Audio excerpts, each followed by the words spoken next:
This video is brought to you by catbeast.com. Design your own custom snapbacks and hats. JD from New York, 206. It's time for Off the Script.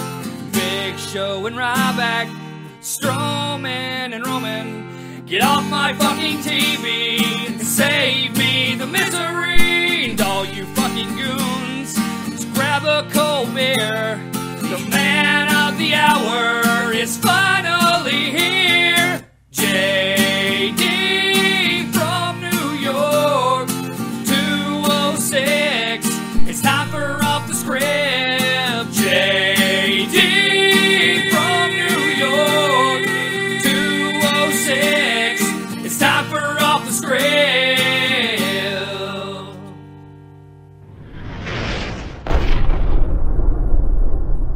What's going on, guys? JD from New York here. Thank you so much for tuning back into the channel on this Sunday afternoon.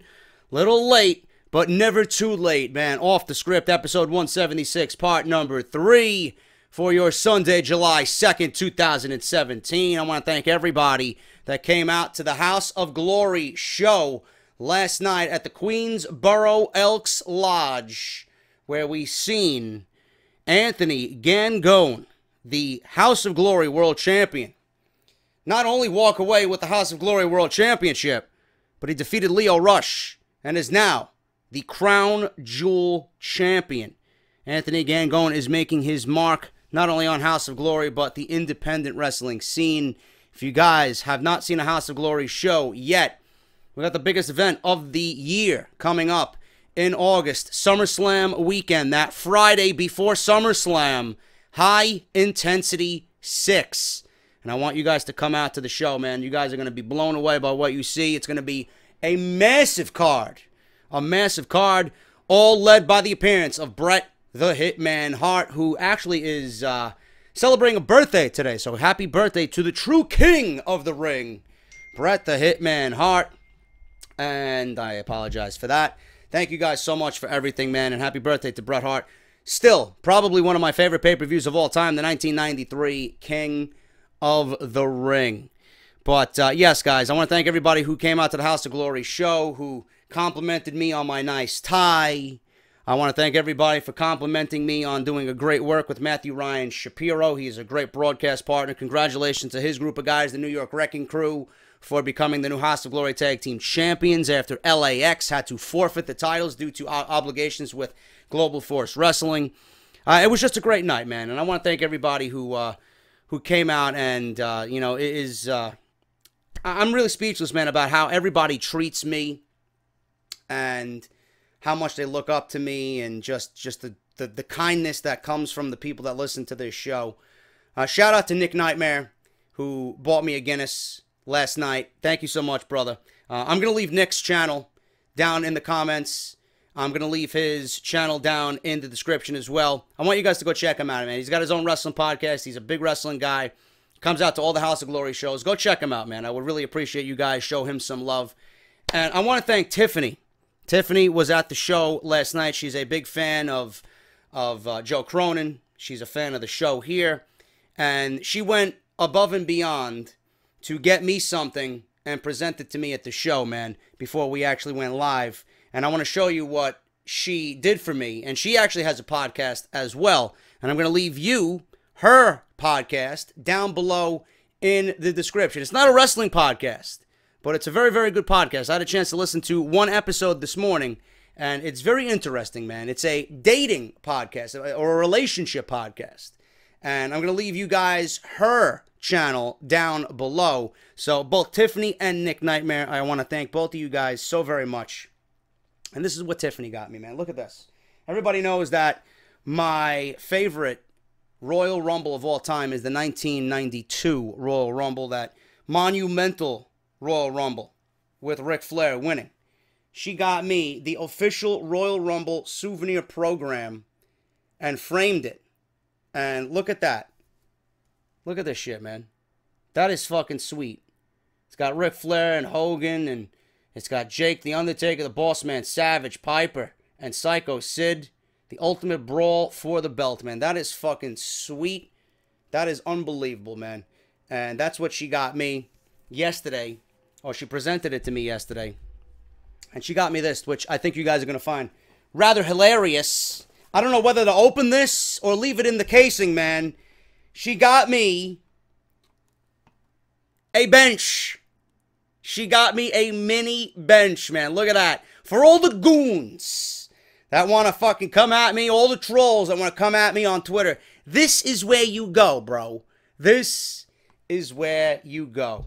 And I want to thank Tiffany for this incredible gesture, man. Thank you guys so much. Thank you to Tiffany and Nick Nightmare and everybody that came out and said what's up at House of Glory. Never trust a snake yesterday.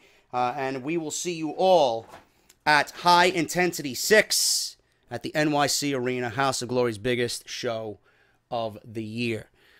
We're going to get right into the news, man. I'm not going to sugarcoat anything. You guys know about all the sponsors, Audible. You guys know Barbershop Window. You guys know Twitter, at JDFROMNY206. You guys know to subscribe down below. You guys know my Twitch, which we're going to be live streaming a little bit more late in the coming weeks, man. We're going to be doing some live reactions for Great Balls of Fire, NXT. We're going to slowly integrate Monday Night Raw and SmackDown into that once I set up this bedroom to the way I want so that I can stream and watch TV at the same time because I don't have a TV in the bedroom. So we're going to work on that. But follow the Twitch channel down below, man. Everything you need, from sponsors to social media, is down below in the description. Make sure you guys take the time to go and check all that out and support the channel. And very much important here, Patreon.com is the best way to support the channel and the show. Patreon.com/JD-from-NY206. Let's start off with this story, man. There is a big story going around that WWE has revealed the top 3 matches for SummerSlam 2017. A much-awaited dream match will be happening this summer, according to recent reports. WWE rumors about the greatest event of the summer, SummerSlam 2017, are now picking up steam. Even though it is more than a month away, the matches are already shaping up. The newest revelation is for the much-awaited dream match involving AJ Styles. AJ Styles could be involved with Shinsuke Nakamura on August 20th at SummerSlam, according to the Wrestling Observer's Brian Alvarez, as reported by Sportskeeda. Ever since Nakamura made his debut on SmackDown Live, fans have been waiting for this dream match. Both AJ Styles and Shinsuke Nakamura joined the WWE after leaving New Japan Pro Wrestling. Speaking of New Japan, I want to make this very well aware to you guys because I received a lot of questions about it. Couldn't watch it last night because I was commentating for House of Glory, but I did DVR the first night of the G1 tournament, or the G1 show, on Access TV. Cody and Okada, I know Kenny Omega and Michael Elgin, I believe, was on that show as well. I will be reviewing that show. Okay, I have yet to watch it. It's on the DVR. 4-hour block. I'm going to watch it later tonight with a cold beverage. You guys will be getting a review this week. I just want to make sure you guys are aware of that. But both of them joined the WWE after leaving said New Japan Pro Wrestling. Both superstars have a history together, and their match for the IWGP Intercontinental Championship was regarded as one of the best matches of 2016. Shinsuke Nakamura joined the company under NXT, whereas Styles made his debut at the Royal Rumble. Due to some questionable booking, both superstars who have the potential to become top babyfaces are stuck in mid-card matches. WWE rumors suggest that the company could be planning to change this with a match at SummerSlam 2017. Alvarez told listeners during Friday's Wrestling Observer live show that the dream match involving AJ Styles and Shinsuke Nakamura will take place at SummerSlam. He added that he was confident that both superstars would cross paths at the event. He believes that the tease at Money in the Bank was a strong indication of the upcoming rivalry. WWE fans who feel that officials have watered down Nakamura will be delighted with this match. AJ Styles versus Shinsuke Nakamura could be a dream match that will allow both superstars to return to some meaningful feuds. WWE rumors have also revealed 2 more matches that indicate the success of the event, both for the company and the fans. Also, according to the Wrestling Observer newsletter, the plans for SummerSlam, the main event for SummerSlam, may have changed. Roman Reigns versus Brock Lesnar is now scheduled for SummerSlam instead of WrestleMania 34, and it is speculated that Roman Reigns will defeat Brock Lesnar and become the new Universal Champion. I would not rely on that yet until we see what happens with Great Balls of Fire. Because I reported yesterday on Off the Script that Samoa Joe and Brock Lesnar, the feud is really, really gaining a lot of interest from a lot of different people. And one of the most important figures right now within this feud, Brock Lesnar, is aiming to extend this feud, or requesting, according to rumors, to extend this feud with Samoa Joe. So we don't know what's going to happen until we have a conclusion at Great Balls of Fire, and we really see that it is a one-and-done situation, because then you got to add in, well, what if it's not one and done and it bleeds on into SummerSlam? What about Braun Strowman? What about Roman Reigns? So I would not be too quick on the Reigns versus Lesnar and Reigns becoming the Universal Champion rumor yet. But if that is the case, and WWE sticks to that plan and moves up the rumored Reigns-Lesnar WrestleMania match to SummerSlam, it is rumored that we will now get Reigns versus Cena at WrestleMania 34.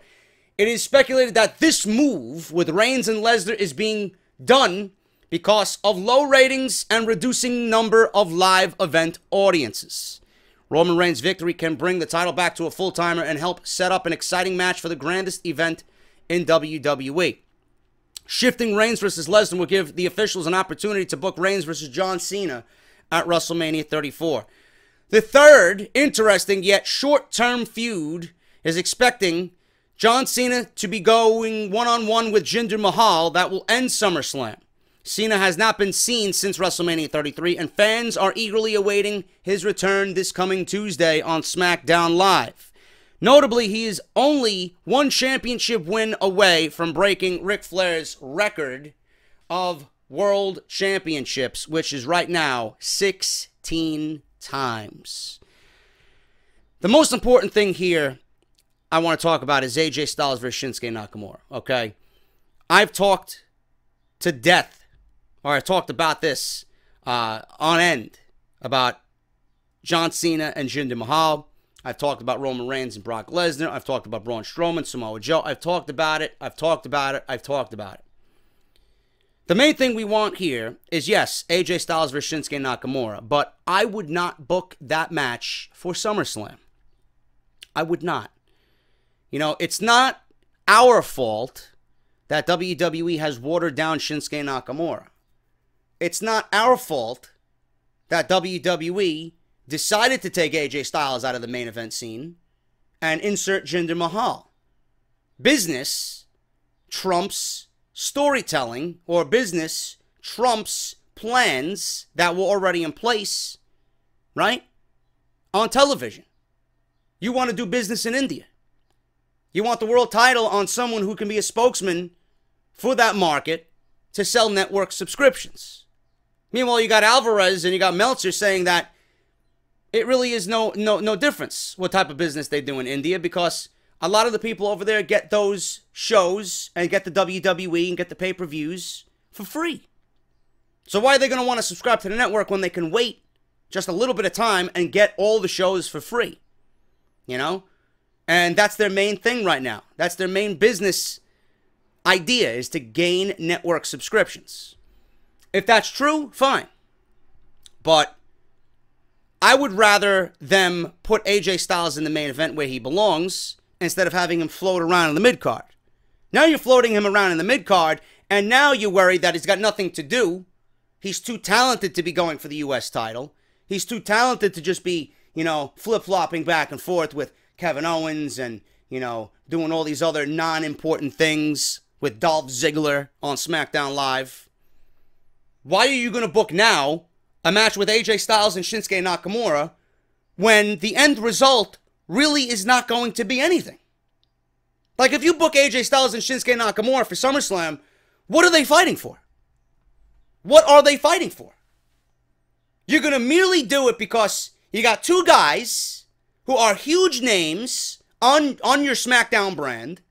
We know that for sure. We know that as a given. But the most important thing that I see is that you got two guys on SmackDown Live that got absolutely nothing to do. I don't want this match to be soiled. I don't want this match to be ruined, or this feud to be ruined, simply because these guys have nothing to do. What about patience? What about waiting? What about having the fans anticipate something this big for a bigger event? Why do we have to give and give and give so early on? Are you going to cry? Are you going to be upset if we see AJ Styles and Shinsuke Nakamura at WrestleMania instead of SummerSlam? Of course you're not. Because you know that when that match takes place at WrestleMania, that it's going to be for something. If you put it at SummerSlam, it's not going to be for anything. It's merely two guys fighting because they got nothing else better to do.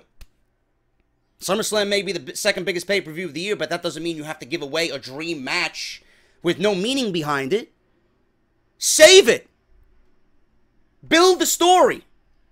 You have two guys here who could potentially give you a main event WrestleMania match unlike we've seen in the last decade.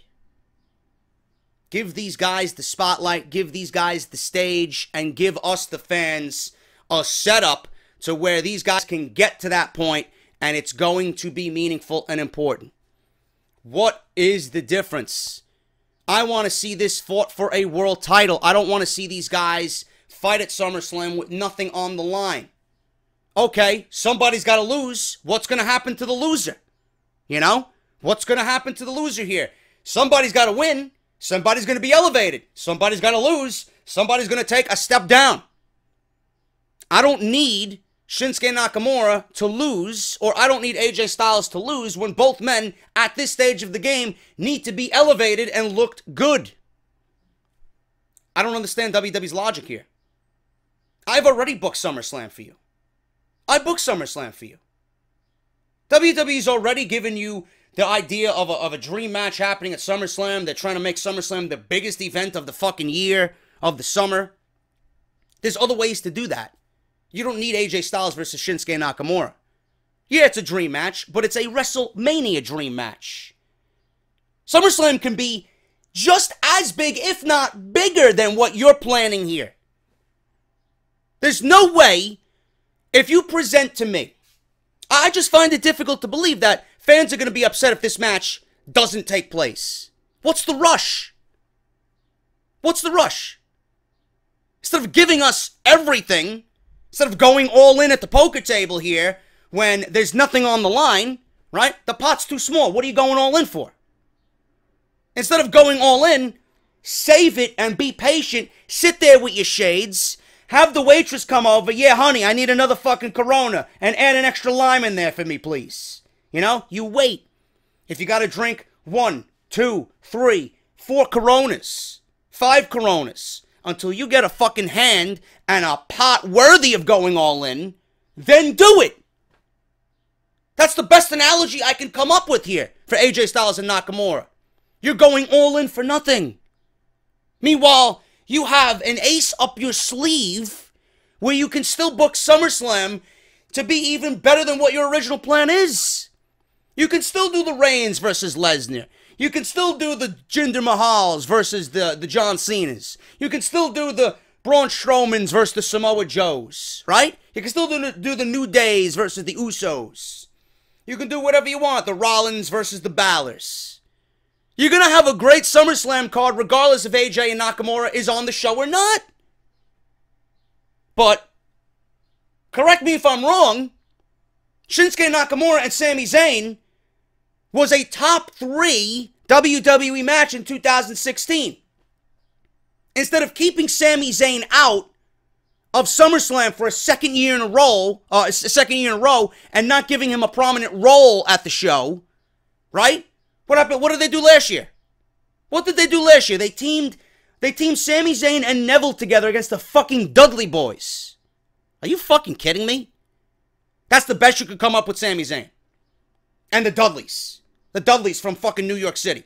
That's the best you could do in a pre-show match? Come on, bro. Instead of putting all your chips into that small, meaningless pot that's unimportant right now, wait. Have AJ win the WWE Championship again like we know he should. He doesn't need to beat Nakamura to be a WWE Champion. He doesn't need to be in a feud right now with Nakamura to be elevated to the WWE Championship scene. AJ should be there by default. If you want to book a number one contender match for SummerSlam, why don't you do AJ versus Randy Orton? We've seen it on SmackDown. Very disappointing. If you do it on pay-per-view, I know those guys can shine. AJ versus Randy Orton would be a fantastic SummerSlam match. You give those guys 20 minutes to go, guarantee you it will be a match that could potentially steal the show. Shinsuke Nakamura and Sami Zayn, 2 at SummerSlam. Why not? You know, have them relive their fucking match from last year WrestleMania weekend at Dallas TakeOver. Why not? You're not doing nothing with Sami Zayn. Shinsuke Nakamura and Sami Zayn can create magic again. A match that could potentially steal the show. If it did it last year, there's no doubt in my mind that it wouldn't be done again. That's a dream match to me. That's a dream match. After what we seen last year with those two guys, I went back and watched that match about 7 fucking times that week. That's how great it was.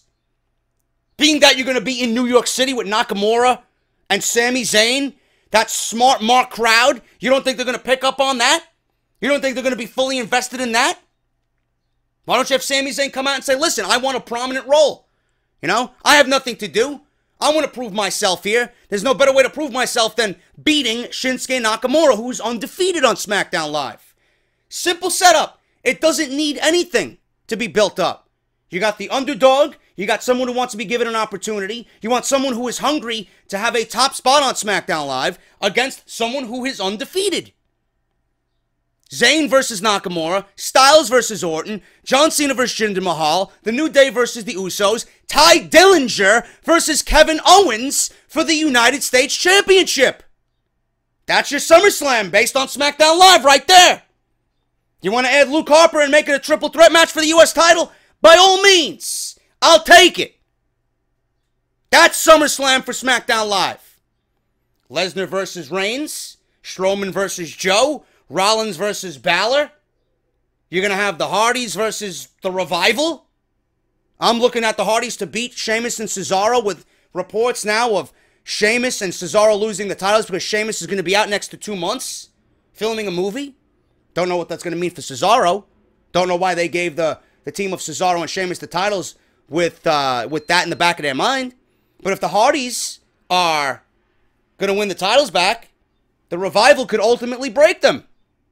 And I mean that literally. Enzo with Big Show versus Big Cass, right? There's your Monday Night Raw side. What's so difficult? The way things are shaping up here, what is so difficult? I just booked you SummerSlam in less than 1 minute. What is so difficult? Why do we need to go all in with AJ Styles and Shinsuke Nakamura? Because WWE has no patience. Instead of waiting and giving us a fucking payoff. When was the last time we seen a big payoff that we actually were invested in? Daniel Bryan. Nothing that WWE's done since WrestleMania 30 that's had a good payoff meant anything. The only other thing I can think of is, which was a random thing, was Seth Rollins cashing in Money in the Bank the following year against Brock Lesnar. That's the only other thing. There's been no other payoff that we have been fully invested in. AJ Styles should be the WWE Champion going into WrestleMania 34. Shinsuke Nakamura in Philadelphia, of all places, which is another smart mark town for a major pay-per-view, have him win the Royal Rumble. You don't think people would love to see Shinsuke Nakamura win the fucking Royal Rumble? Shinsuke wins the Rumble. Styles is the champion. There you go. There's your main event for WrestleMania. You know? And then on the Raw side, Reigns could be the champion if you want to make him champion. Put the title back on Monday Night Raw. John Cena, the free agent, if that's your plan for WrestleMania, John Cena doesn't need to do anything. He doesn't need to do anything. Win a number one contender match. Or if you want the Elimination Chamber to flip-flop from SmackDown to Monday Night Raw next year, which it looks like they're doing, because TLC this year is a Monday Night Raw pay-per-view taking place in October. It's not a SmackDown Live pay-per-view like it was last year. Looks like WWE's flip-flopping pay-per-views back and forth. Like 1 year it's SmackDown, 1 year it's Raw. So if you want to book the Elimination Chamber to be Raw instead of SmackDown next year, you can have John Cena win the Elimination Chamber. You can have John Cena win a number one contender Elimination Chamber. And have him win the right to fight Roman Reigns at WrestleMania if that's what you want to do. Why is it so difficult for people to think long term? Don't go all in. Patience is key. The payoff is worth more than giving the fans a rush job, especially with something like AJ Styles and Shinsuke Nakamura, with two guys who we want to see wrestle, but under the right circumstances. There is no rush. When it happens, it needs to be the right time. SummerSlam is not the right time. You have other assets in the company that you could utilize to make a SummerSlam card the best show of the year. You don't need to give us AJ and Nakamura to make SummerSlam the best show of the year. You don't. That's the most important feud in the WWE right now that could possibly be done. You don't want to give it away. You have a more than capable Sami Zayn on that show that could most definitely go up against Shinsuke Nakamura at SummerSlam and give us a match just as good if it was AJ Styles. I hope WWE listens to my words. I hope I'm not talking out of my ass. I hope that you guys understand where I'm coming from. That's what I think. Let me know what you guys think about that. I know what I'm saying is 100%. Everybody's going to agree with me. Everybody. And, JD, what about Baron Corbin? Baron Corbin doesn't need to be on the show. Baron Corbin can have the most impactful fucking thing of the night without even being booked in a match. Because when John Cena beats Jinder Mahal for the WWE Championship, what better way than Baron Corbin to make a fucking statement that ripples throughout the entire company? Cash in on John Cena. Why not? Now you got Baron Corbin, who's a heel. You can have him go one-on-one with John Cena, beat John Cena, end of days, solidify himself as a major player on SmackDown, and then he runs into AJ Styles, and AJ Styles takes the title of Baron Corbin, and AJ takes it into 2018. This is all academic, people. This is all academic. WWE needs to think. I barely did any thinking, and what I just told you is going to end up being better than the SummerSlam we're going to get. Because WWE, in typical WWE fashion, is going to put all their eggs in one basket, and then when we want to see AJ versus Nakamura again, it's not going to be as special. Because we would have seen it already. That's it. I have nothing more to say on this issue. I just hope that WWE really thinks about what they are doing as far as SummerSlam. Because I want SummerSlam to be the best show of the year. It's got the potential to be the best show of the year. But it's not going to be the best show of the year if we are going to get feuds like we did last year that meant absolutely nothing. Everything right now has meaning. Or could have meaning. You just got to get us there. Don't put all your eggs in one basket.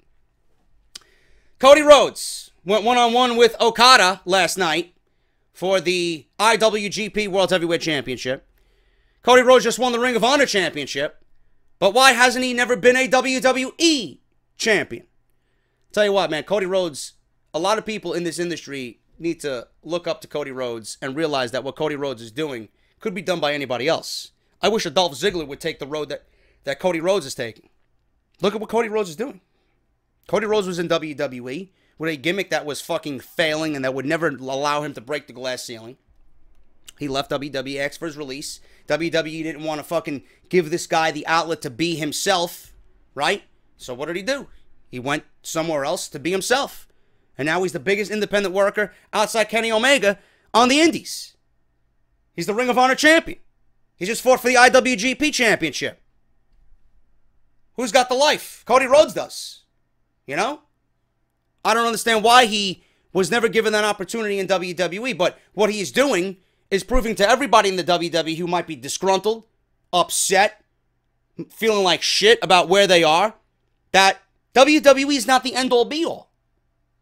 Make a fool of the WWE. That probably wasn't Cody Rhodes' intention, but he asked for his release.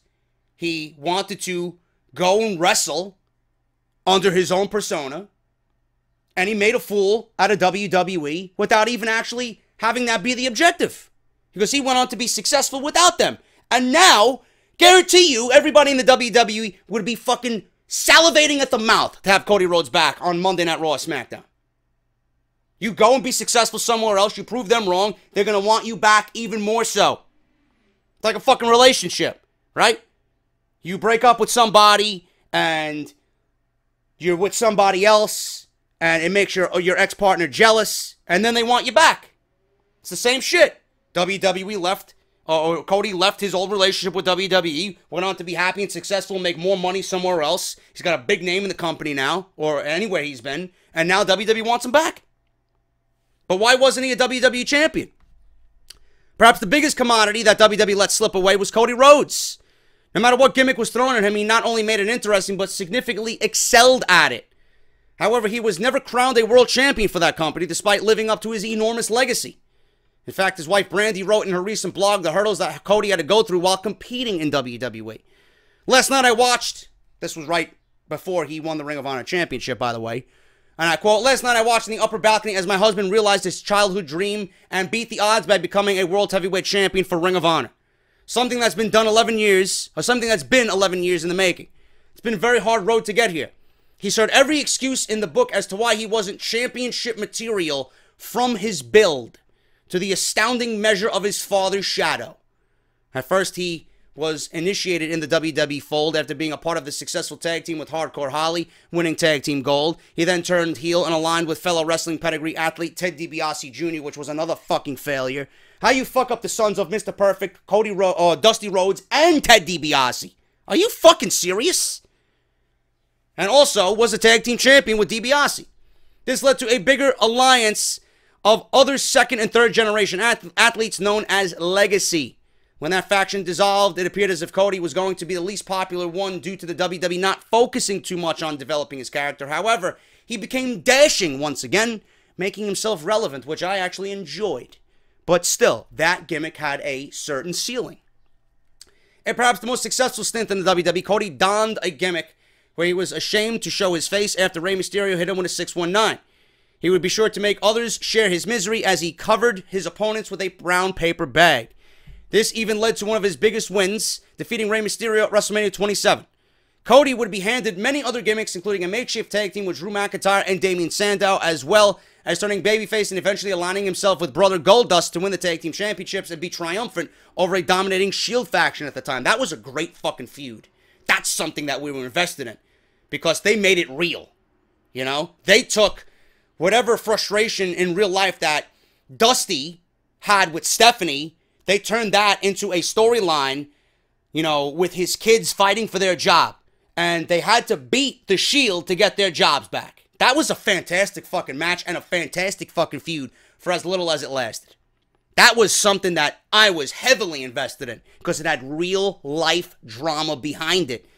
And as soon as you start incorporating real life into something that we see on television, it's automatically going to be more interesting than anything else because it feels organic. His final tenure in WWE saw him as the Stardust character, which was both an homage to his father's nickname at one point as well as his older brother's longtime gimmick. However, this character did not reach a high potential, and Cody strongly felt as if he was being held back. Now Cody is the Ring of Honor World Champion and had the opportunity to fight in the G1 special in the USA and to be the first person ever to hold the Ring of Honor and IWGP World Heavyweight Championships, possibly simultaneously. I'm sure he didn't win last night. And I'm sure there'll be someone who's fucking spoils of me down in the comments, but whatever. If he could defeat Okada. So, that's that. I'm going to watch that later on tonight, but Cody is an influence on everybody in the WWE locker room, whether they want to admit it or not. He took all the hardships that WWE threw at him, all the bullshit. You're never going to be your father. You're never going to be as good as your father. You're never going to measure up to your father and all that shit. From the small stature that is Cody Rhodes. He's not big enough, right? He doesn't have the it factor. Now you look at him, he left WWE, fighting for the IWGP Championship against probably one of the greatest wrestlers on the fucking planet in Okada right now, right? Ring of Honor World Champion. And now WWE seeing this, and there's nobody that's going to tell me otherwise that they wouldn't love to have him back. He doesn't need WWE. WWE needs him now. And even if they do have him, I doubt they would even do anything relevant with him. So he's better off where he is. He's making money. He's more successful. His stock has grown immensely. And when he wants to go back to WWE, you know what? He's going to make whatever the fuck he wants. Because he's got the resume to back it up. He's got the star power to back it up. And now he's going to use that in negotiations when he's ready to return to WWE. And then at that point, again, he's going to prove to WWE that they are nothing but a bunch of fucking failures. They don't know how to treat talent. and they don't know what they have until it is gone. Good on Cody, man. Good on fucking Cody. I'd love to see him on SmackDown Live. I'd love to see Cody versus AJ Styles. I'd love to see Cody versus Shinsuke. I'd love to see Cody versus Kevin Owens. Cody versus Rollins. Cody versus Balor. You know? I'd love to see those types of matches, man. And hopefully one day we will. But Cody is an influence to everybody in that locker room that you do not need WWE. Look at what he's done. Now when he comes back, he can ask for anything he wants. We go from Cody Rhodes and the ridiculousness of WWE letting him go to the ridiculousness of Vince McMahon. Apparently, WWE and Vince McMahon has banned another word from appearing or being said on live television. You probably heard the stories about Vince McMahon and his sometimes bizarre banning of words or phrases on his programming. An example would be banning the phrase title shot, which I say all the time, House of Glory title shot, right? Or House of Glory belt. Fuck out of here, man. And instead he prefers it to be called a title opportunity. There was also a list several years ago that leaked some of the banned words from Vince from the commentators ever uttering on air. This included belt, hospital, performer, and many more. It appears as if we could have another word added to this list if these rumors turn out to be true. According to some rumors circulating, Vince has banned the word briefcase from his programming. This comes only a few weeks after the Money in the Bank pay-per-view. At the event, we saw Carmella and Baron Corbin both win Money in the Bank briefcases. It is rumored that instead of briefcase, WWE officials have asked the talent to refer to it simply as a contract instead. Mick Foley recently told the story of Braun Strowman getting chewed out backstage by Vince for saying title shot on Monday Night Raw. This should give you an idea of how seriously he takes this kind of stuff. Take rumors with a grain of salt as always. We have to wait and see what the SmackDown Live commentators have to say over the next few weeks. So, it's a Money in the Bank contract. We know that, but the performers aren't carrying around just merely a contract. If you want them to fucking carry around a contract, you would have them carry around a bulletin board or a list like Jericho carries around with a WWE contract for a title shot. What are they holding? What is in the contents of what they're holding? Yeah, the contents within the object that they're holding is a contract, but what is the actual object that they are holding? It is a briefcase. This is what we're concerned about in 2017. This is what you're concerned about. But Monday Night Raw is a failure. Roman Reigns is not over, right? You let talent like Cody Rhodes and Damian Sandow just walk out of WWE without any fucking hesitation, right? But this is what you're worried about. The ratings are in the fucking toilet, and you're worried about the commentators saying briefcase and belt and hospital and performer. Are you fucking kidding me? How do you fucking wake up in the morning and go about your day, and this is the first thing on your mind? Kevin Dunn, they can't say briefcase. But why not, Vince? I carry around a briefcase with my toothpaste and my toothbrush. You know? And what? Nakamura? What does he carry in his briefcase? Soy sauce? You know? What's in the fucking briefcase? A contract. What is the contract being contained in? A briefcase. Are you fucking serious? I think Vince McMahon needs fucking medical help. I think he needs to be examined. I really do. Either that or he needs to be put in an asylum somewhere. Seriously. This guy is out of his fucking mind. If that is the most important thing, if that is a top priority for you, outside of everything else that's wrong with this company, you need some serious fucking help. You honestly need some serious fucking help. Update on the Colognes and their status with the WWE. The Colognes, Primo and Epico, have had an interesting run in the WWE. Really now. El Torito, Tino Santana wannabes with El Torito, right? Or Los Matadores with El Torito, so, excuse me. They were competing as the Shining Stars for WWE on WWE television. travel agents, right? Selling timeshare down in Puerto Rico, in one-star roach-infested motels. 5 days, 4 nights of shitty food on a less than decent resort, right? Shining Stars. You got Los Matadores, and now they're the fucking Colognes, who have no identity at all. So if they have no identity, how are we supposed to actually be invested in what they're offering? After the Superstar shakeup, WWE shed the Shining Stars and just labeled them as the Colognes. There are a ton of rumors circulating that the Colognes may have asked for their releases from WWE. Super Luchas is reporting that the Colognes have indeed requested their release from the WWE. They also state that they want to work for WWC in Puerto Rico, which is owned by their family. More fuel to the fire was Pro Wrestling Tees tweeting out a photo of some Orlando Cologne shirts, which is the real name of Epico. PW Insider, on the other hand, says that the Colognes are booked for upcoming WWE Live events. After asking around, they have found no merit to the rumors. Certainly something that we will keep our eye on. They might have requested their release and will be finishing up some dates before moving on. We will likely find out in the upcoming weeks, as more information becomes available. Right now, though, they are still with the WWE and will be moving forward. I would not be surprised if they ask for their release. They're going nowhere. They know they have no future in WWE. So why not make a name for themselves somewhere else and be successful somewhere else? The reason you get into this business is to be successful. You want to be successful. You want to work. You want to wrestle. You want to excel at your craft. How can they excel at their craft when they're losing to the Ascension and losing to Breezango in 2 minutes? That gets old and stale. Nobody wants that week in and week out. They want to go wrestle. If they want to go wrestle for their family, fine. Let them go. You're not doing anything with them anyway. You're not utilizing the talent that are the Colognes anyway, right? So you're not going to miss them when they're gone. It's as if they're not even there anyway. Just let them do what they want to do. Free up roster space. Free up payroll. What's the point? I'll fill you guys in on if I hear if they're released or not, but, nobody's going to care if they're gone. Nobody's going to care if they're gone at all. Let them go. Let them go.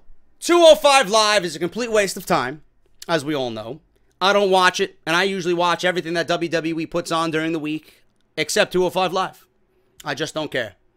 I think there are guys in that division that are being incredibly underutilized. Cedric Alexander being one. Neville, for sure, being another one. Austin Aries, another one.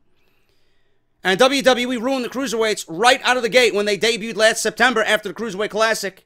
WWE made them just like everything else on Monday Night Raw, unimportant. They treated them as everything else on Monday Night Raw. 1-minute matches, 2-minute matches, right?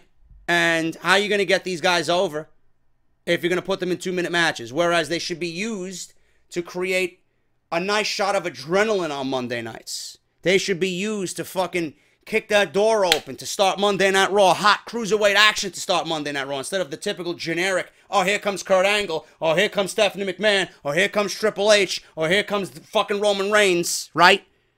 20-minute long-winded promo that merely sets up a 6-man tag or a tag team match at the end of the fucking show, right? Switch up the fucking formula. That's why Raw sucks.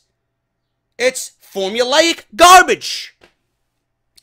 205 Live premiered in November 2016. The show hasn't exactly been a massive success so far for the WWE.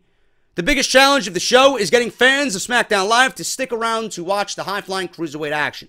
You guys know what I feel. It needs to be live. It needs to be on Wednesdays. 1-hour block at Full Sail University. Not going to say it again. We've seen WWE experiment with a few things lately for the show. This includes some talent like Sasha Banks and Titus O'Neil being on 205 Live. But Titus O'Neil, who blocked me on Twitter because he's a fucking goon, nobody's going to watch 205 Live for Titus O'Neil.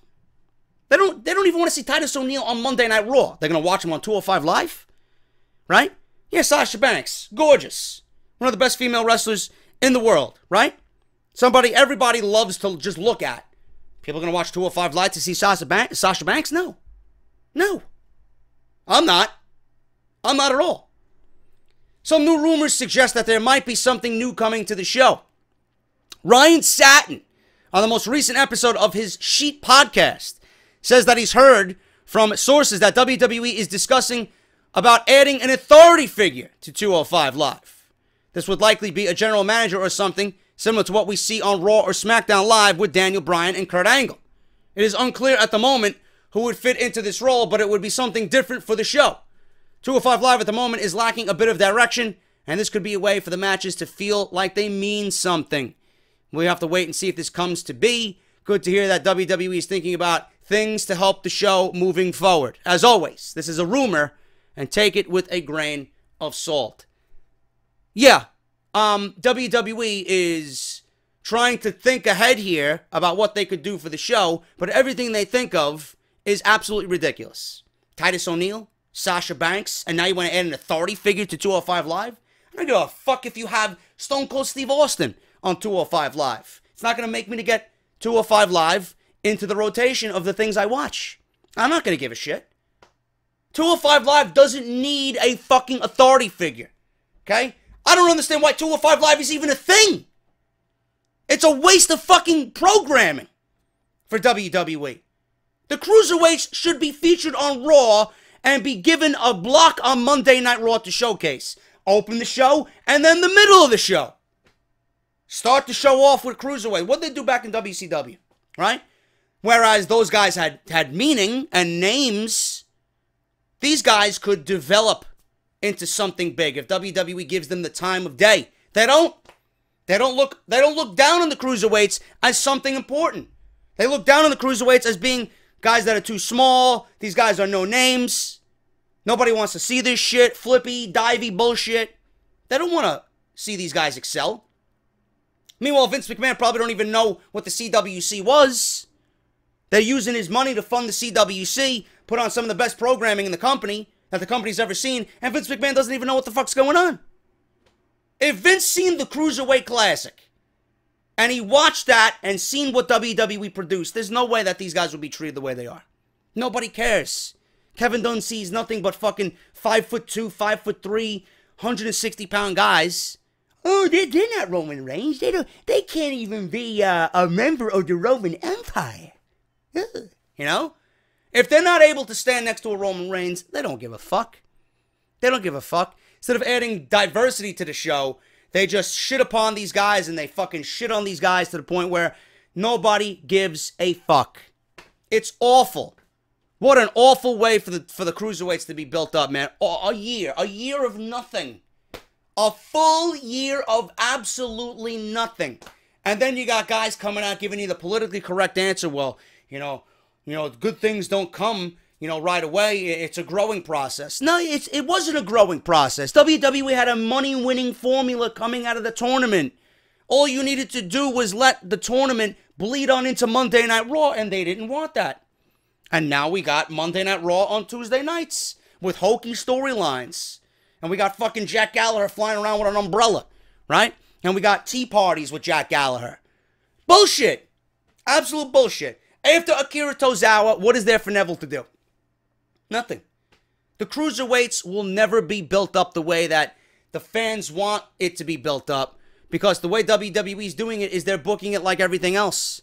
At this point, the only thing that could save 205 Live is if you bring in a Chavo Guerrero or a Rey Mysterio or a fucking Johnny Mundo. Guys like that fit that fucking mold, Nobody's going to watch 205 Live for a Akira Tozawa or a Cedric Alexander or a Noam Dar.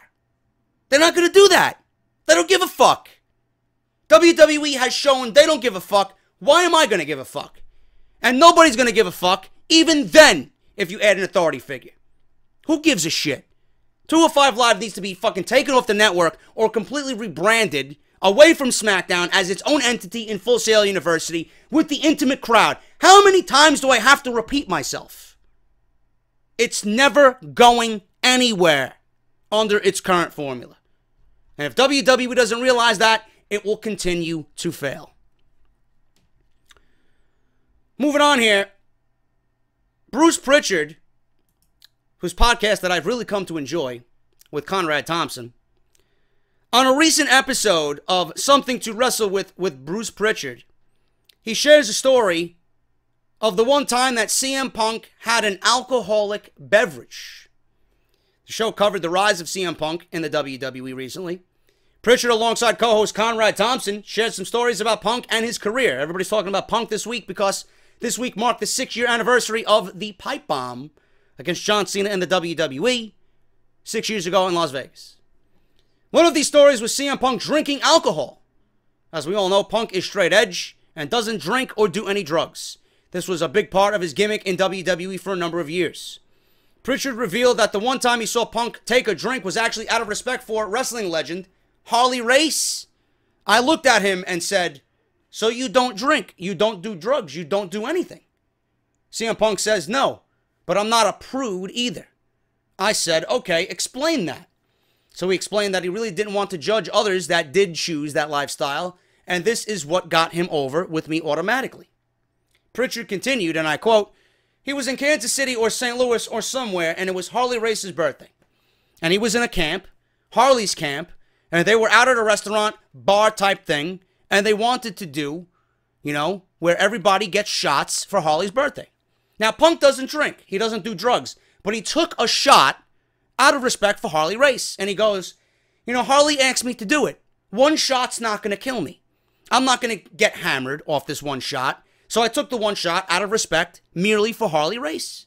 And for whatever reason, I just thought that was cool.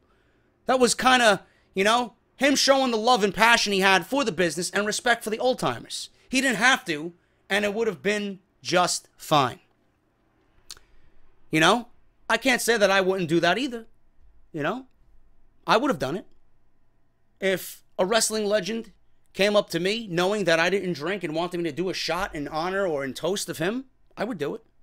CM Punk is, all the bullshit CM Punk gets, that he doesn't respect the business. He walked out. He doesn't he doesn't respect the fans. He doesn't respect the people that paved the way for him. Clearly, if the guy doesn't fucking drink and he's doing a shot for Harley Race, who is a legend in this industry, heralded by everybody, took a shot for Harley Race. Why not? That's a cool story. I actually like hearing shit like that, man. And everybody's talking about CM Punk coming back to the WWE. No, he's not coming back to the WWE.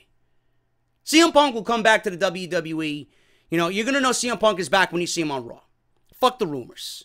So I see Sean's View Entertainment, and I know it's clickbaity shit, but that's the only thing that's getting him views right now, is to put CM Punk returns in the title. CM Punk WWE returns.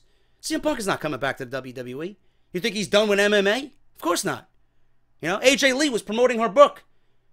There's nobody closer to CM Punk than AJ Lee, his wife. AJ says, yeah, I miss it. Does Punk miss it? No. Not right now, at least. He appreciates the fans, but he doesn't miss the bullshit that is WWE. Punk is not coming back. Right now, anyway. They all eventually come back. But when the time is right, yeah, Punk will be back. Who do you think's got the most leverage in this WWE versus CM Punk bullshit right now? I'm not sure if that lawsuit with the medical doctors and CM Punk is still going on. WWE suing Punk for whatever reason, right? But CM Punk has the leverage here. Because WWE's got the failing ratings, and they need a big name, star power. Punk is going to fucking automatically get them to that, all eyes on me product. People want to see Punk. People still want to see Punk. People still chanting his name. Even though it's died down a little bit, people still chanting this guy's name. Punk made a mark on this business in the short time that he was with WWE. He definitely was one of the most must-see characters on WWE television. They didn't give him the proper push. He should have been main eventing WrestleManias. He should have been the number one guy. We should have got the Daniel Bryan CM Punk showdown at WrestleMania. But Punk's got the most leverage in this thing now. If he wants to come back, he can ask for whatever the fuck he wants. WWE needs him more than CM Punk needs the WWE. But that was a cool story. That was a cool story about CM Punk. I would have done the same thing. And finally, guys, we're going to end with this story. Baron Corbin, Mr. Money in the Bank, who holds a briefcase, recently revealed the advice that The Undertaker gave him. He was actually a guest on Talk is Jericho. And during this interview, he spoke on a wide variety of topics about his career and life before getting into wrestling. One of the few things that Corbin spoke about was some of the advice given to him by The Undertaker. He says that he gave him some input on his entrance, the way that he moves, and many more things. The Undertaker also gave Corbin some valuable advice about working as a big man in wrestling. This is what Corbin said was the biggest piece of advice that he received from The Undertaker. And I quote, "Make everyone earn everything. Make everybody treat you like a monster in a sense. Don't give them anything." I think that is the biggest advice that he has given me. And the biggest piece of advice is to really protect myself. There's a guy like Rey Mysterio out there and he knocks you down. First try. How big are you really? End quote. So, I mean, that's pretty, it's a pretty logical comment there from The Undertaker. You know? Makes fucking complete sense to me. How big of a fucking monster are you if Rey Mysterio, 5'2", 160 pounds, is fucking knocking you down? You know? Give me a break. And the fact that The Undertaker is giving Baron Corbin any type of advice, that should mean the world to Baron Corbin at a young age. You know? The Undertaker's giving you advice and talking to you about what you need to do, then, and in some sense, The Undertaker believes in you and has taken you under his wing because he sees something in you. And that is the most valuable thing that you can come away with that, or walk out of that with. So if Corbin is getting advice from The Undertaker, I'm sure Baron Corbin's going to have a very decent future in the WWE. That's Off the Script, guys. Thank you so much for everything. Thank you to everybody spending time with me in House of Glory, for the gifts, for the beer, for just coming up and saying what's up, for Tiffany and Nick Nightmare. Go check them out down below. Thank you for spending time with me this weekend on YouTube with Off the Script. Hope you guys enjoyed it. If you did, hit that thumbs up. Enjoy your Sundays, guys. I'm going to relax for the rest of the day. I'm going to watch the G1 that I recorded last night. And we'll get started with all new content this week. Raw, SmackDown, NXT, G1, WWE 2K17 Dream Match is all going to take place this week. Off the Script Retro. Going to be another big week, guys. Thank you so much. Follow me on Twitter at JD206. Hit that subscribe button with that bell for the notification down below. Make sure all notifications are turned on. Patreon.com/JD206. audibletrial.com/offthescript for your free audiobook and 30 days of Audible service free, both with iPhone and Android devices, and barbershopwindow.com/offthescript for your t-shirts, $19.99, shipping worldwide. Make yourself look good heading into SummerSlam weekend this coming August. I am JD. Thank you guys so much, and I'm incredibly thankful for everything. Thank you all so very much, and I will see you all on Monday with more content. Probably Dream Matches tomorrow, and Monday Night Raw review for tomorrow night. Thank you guys so much, and I will see you all on Monday afternoon.